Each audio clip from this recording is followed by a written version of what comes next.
acuerdos de paz firmados en 1992 en el castillo de Chapultepec, México, fueron fruto de largas reuniones de negociación entre el gobierno en turno a cargo de Alfredo Cristiani y el FMLN, que dieron inicio en octubre de 1984.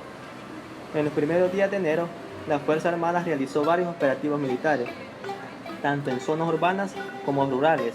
Además, intensificó su patrullaje en todo el país. El 4 de enero, por ejemplo, realizó un gran operativo en la zona del volcán de San Salvador, donde se dice que desmanteló un asentamiento guerrillero, lo cual ocasionó varias bajas rebeldes.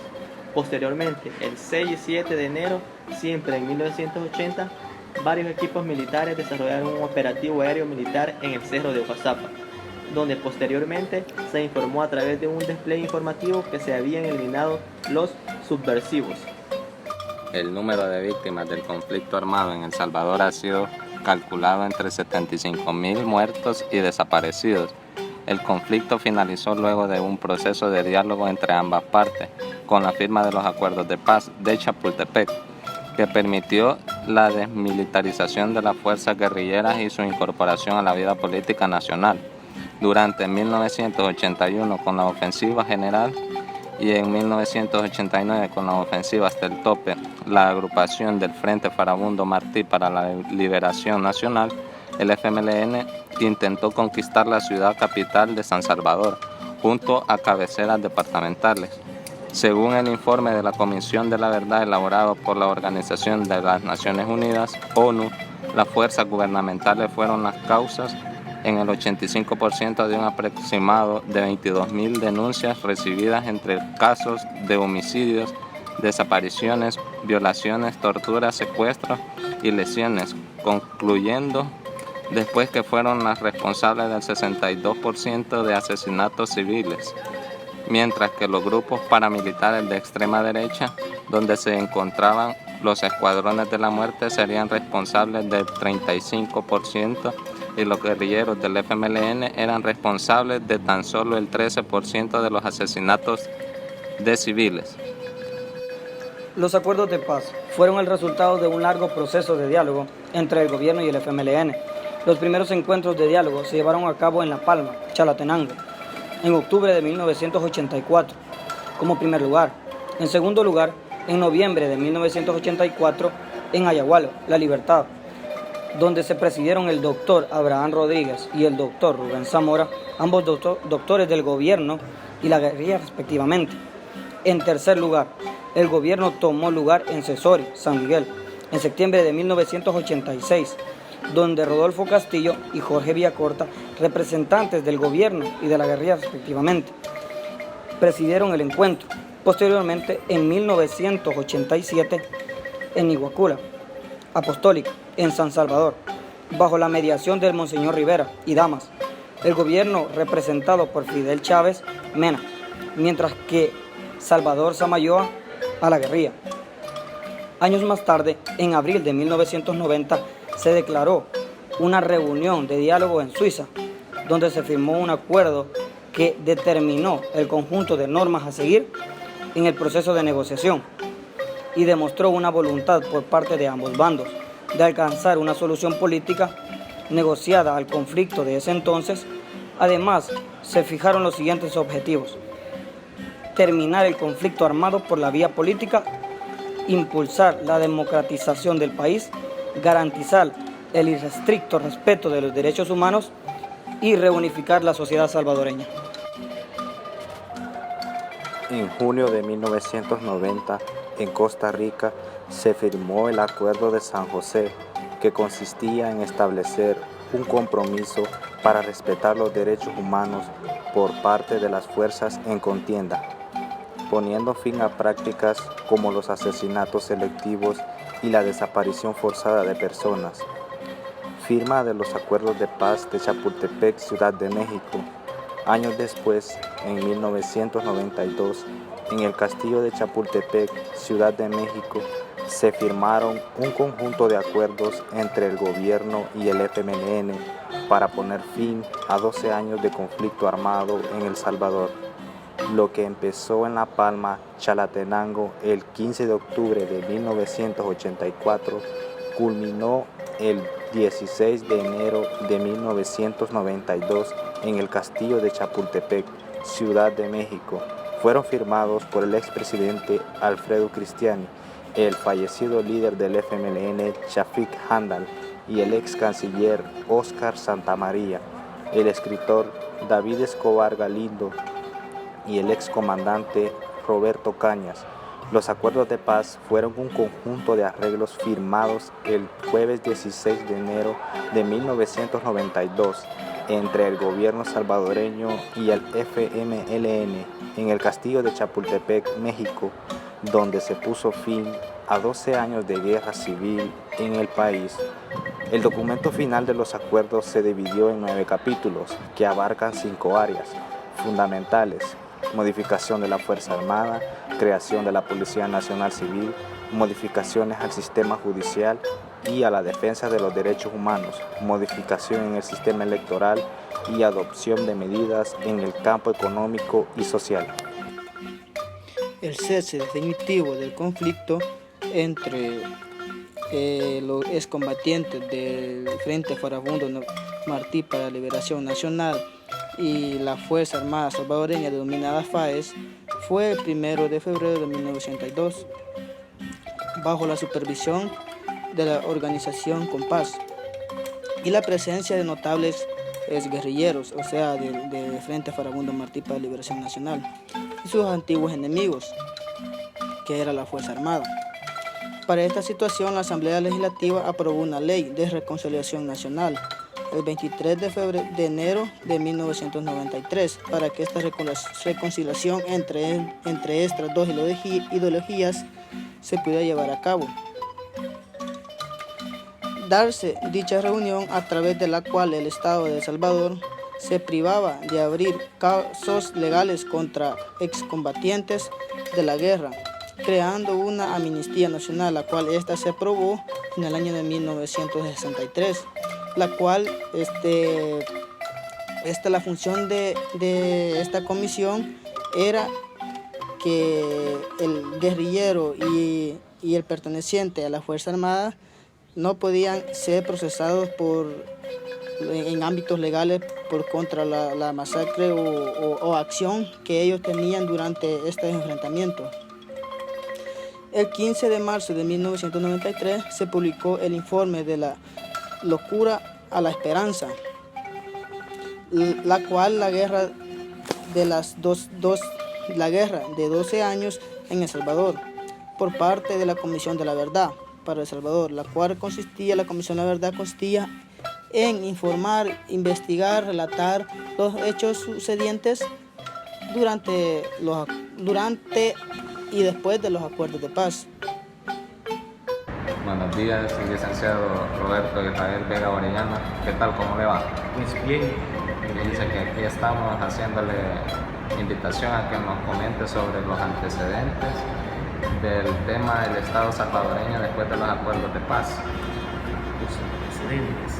Pues mire, para que haya un acuerdo de paz, eso es el indicativo de que hay un conflicto previo, ¿verdad? ¿Sí?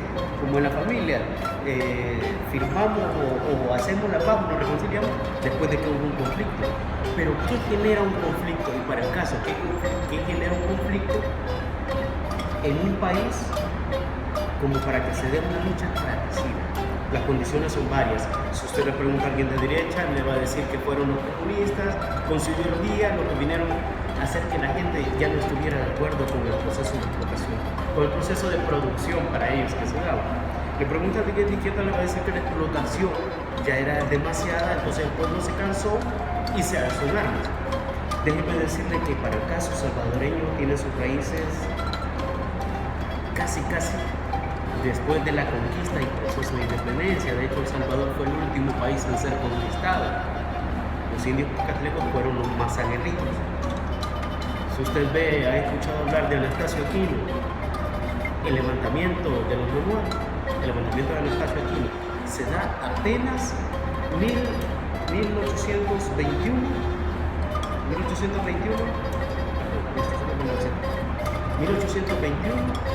se firma la independencia de Centroamérica. 1830 31 se levantan hasta Xochimilco. Quiere decir que 10 años después del proceso de independencia, nuestros pueblos originarios, los remanentes de estos, seguían siendo explotados. Y es una explotación histórica. Y así se vino dando.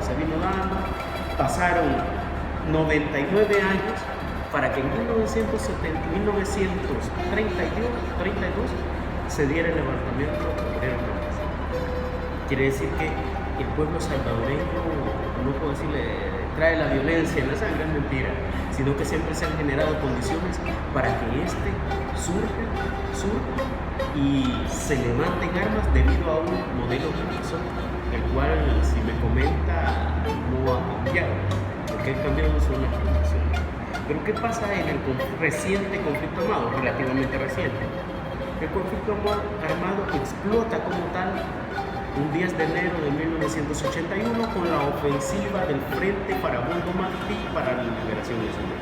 Déjenme decirle que el Frente Farabundo Martí no se unió de repente y dijeron vamos a hacer el frente y vamos a hacer la ofensiva. No, fueron diferentes organismos que se unieron, entre ellos el FDR, la Resistencia Nacional, la FPL y el PCS, que es el Partido Comunista Salvadoreño. Déjenme comentarles que el Partido Comunista Salvadoreño fue el último en integrarse y aceptar el uso de la lucha armada. El Partido Comunista Salvadoreño siempre fue más de buscar la vía política, más no así las otras organizaciones. Bueno, se lanza la ofensiva, muertos, y en ese año de 1981, por supuesto, previo a esto, la ofensiva fue como la gota que ya habían tenido la gota que rebalsó el vaso. ¿Qué pasa en 1980? Asesinan al Monseñor Oscar Augusto Romero. ¿Qué había pasado años antes? Asesinaron al padre Trujillo Romero. Pero eso es uno de tantos sacerdotes que murieron, tantos campesinos que fueron masacrados. Hubo represión, sí, hubo huelgas también. Hubo algo que se llama convulsión social. ¿Qué es la convulsión social? Movimientos organizados de personas que le dicen, mire, nos estamos muriendo de hambre, pero ¿qué podemos hacer? Salgamos a la calle a manifestarnos. Usted ve ahora manifestaciones, pero ¿por qué? Mire, no me cayó el agua. Entonces son cuestiones más, si bien son servicios básicos, que deben ser dados por el Estado, proporcionados por el Estado para ponerle en una casa, pero no es la efervescencia social de aquellos años. Entonces, esta es la parte previa, todas las huelgas, masacres, y si bien el conflicto armado tuvo un agente ideológico, indiscutiblemente, porque estuvo enmarcado dentro de un proceso más macro que se llamó la Guerra Fría. ¿Escucharon hablar de la Guerra Fría? ¿Sí? No era guerra de hielo precisamente, sino que la Guerra Fría es un proceso mediante dos fuerzas beligerantes extremadamente fuertes, que era Rusia y Estados Unidos. Nunca se enfrentaron directamente, porque si no, créanme, si se enfrentan directamente ya no estaríamos ni contando la historia nosotros, ¿sí? Sino que habían otros países en los que ellos llegaban, tenían alguna determinada injerencia y aportaban a uno u otro bando. En el caso de El Salvador no fue la excepción. El Frente Farabundo Martí para la Liberación Nacional contó con apoyo de Cuba, Rusia, Nicaragua. Que conste, el apoyo, y le hago la aclaración, era más en el sentido de armamento y apoyo logístico. El ejército salvadoreño no. Hubo en los años 83 al 88 me parece, hubo un periodo que se llamó Guerra de Baja Intensidad, que era nada más que secuestrar y asesinar a los altos dirigentes para dar una lección pública y que los demás no pasaran a hacer eso. Eso pasa entre los años 4 y 89, pero el conflicto armado duró 12 años en El Salvador. Ustedes hacen un par de preguntas, conversando tras cámara, ¿verdad? Y decía, ¿cuántos? No hay un número definido. Para algunos, los más conservadores fueron 35,000. Para otros, con fuentes de información del listado de desaparecidos durante ese periodo, fueron cerca de 75,000 personas que murieron en 12 años de guerra. Muchas más de las que murieron en Guatemala, y Guatemala solo tuvo 30 años de guerra. Esa es que es la parte de premio. ¿Qué compromisos o acuerdos adquiridos tuvo el Estado salvadoreño después de los acuerdos de paz? Y los acuerdos, si bien no fueron posteriores, se firmaron en ese momento, pero previo a los acuerdos de paz hubo un proceso de diálogo, se llamó. Inician en el 84 con la primera reunión, solo que no recuerdo si la primera fue en Ayagualo o la Minatula, ya le digo, en 1984. Ajá, no, la primera reunión fue en La Palma, Chalatenango. La segunda reunión en ese mismo año fue en Ayagualo, La Libertad. La tercera reunión de diálogo fue en la Nunciatura Apostólica, con la intermediación del Nuncio Apostólico, que después han oído hablar del Arzobispado de El Salvador. Pues es, las oficinas de ahí, donde está la más alta jerarquía de la curia salvadoreña. Y si usted me pregunta, mire, ¿por qué hubo 3 procesos de diálogo? Pero ¿y por qué no firmaron acuerdos de paz? Era simple, el momento no era dado todavía, dado que unos y otros tenían posiciones demasiado maximalistas. El FMLN quería que todo el ejército dejara de existir, lo cual no iba a ser aceptado por el gobierno de turno. El gobierno de turno quería que el FMLN depusiera las armas de una sola vez, y el FMLN no lo quería hacer, ya sea por temor a que cuando ellos entregaran las armas los asesinaran a todos, lo que pasó en Nicaragua con Augusto César Sandino, o por diversas situaciones. Si no vea, después de firmar los acuerdos de paz, aparecían algo que se llamaban, no recuerdo si eran bolsones que le llamaban, pero eran como bodegas de armas, así se llamaban.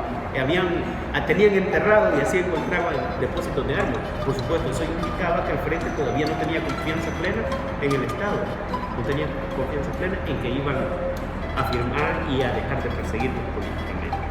Perdón, la pregunta era enfocada A compromisos y acuerdos adquiridos. bueno, perfecto. Déjenme decirle que los acuerdos fueron 9. El primer acuerdo, si gusta lo leemos y lo vamos desglosando. El primer acuerdo se llamaba Fuerza Armada. ¿Pero qué de la Fuerza Armada? Déjenme decirle que la Fuerza Armada, entre sus funciones, tenía el garantizar las elecciones y el proceso democrático. Esto quería decir que los helicópteros de la Fuerza Armada llegaban a los centros de votaciones o en camiones, llevaban las papeletas y ya después ya aparecían las papeletas tachadas con otro. Hubo papeletas que se encontraron aquí por el lado de Ilopango.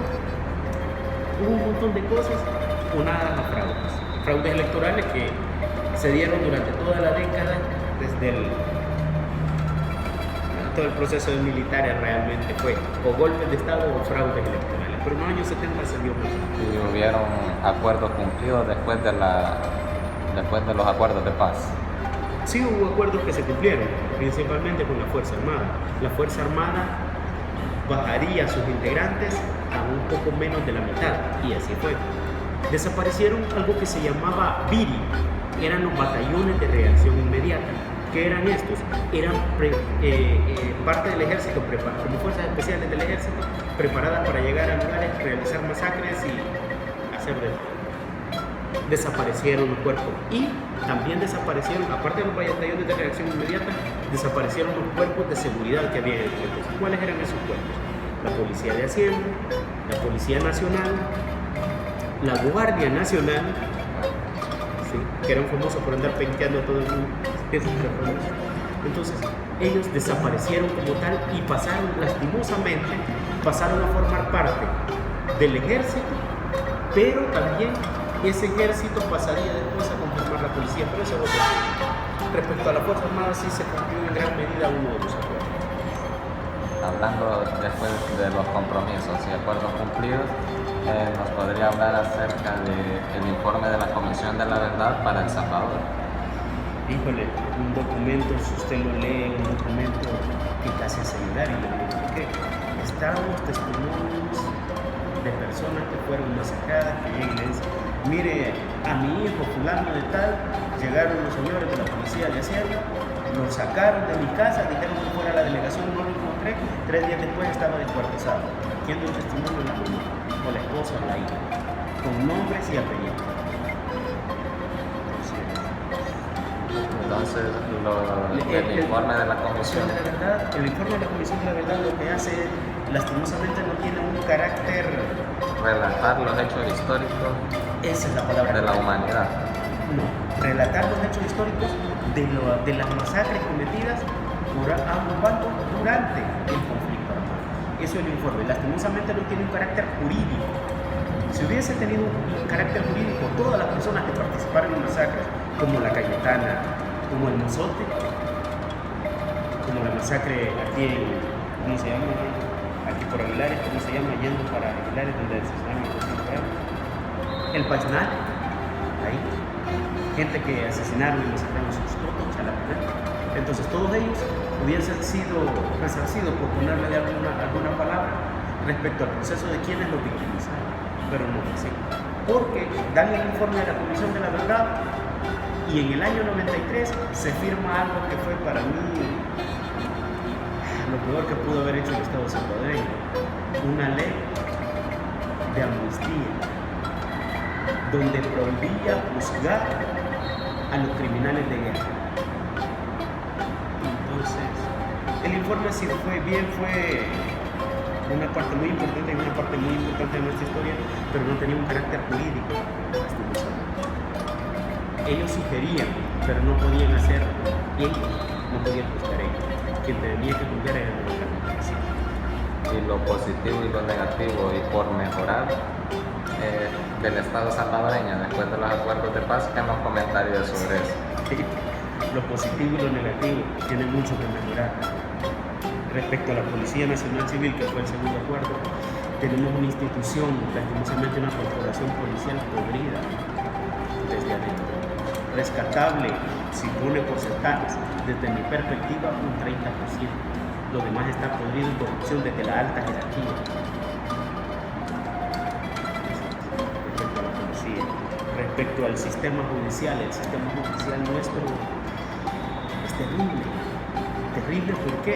Si no me cree, vea los periódicos y las noticias. ¿Qué pasó con la señora del supermercado? ¿Cuántos años le querían poner? La señora que robó no más de $100 en el supermercado. ¿Cuántos años le querían poner?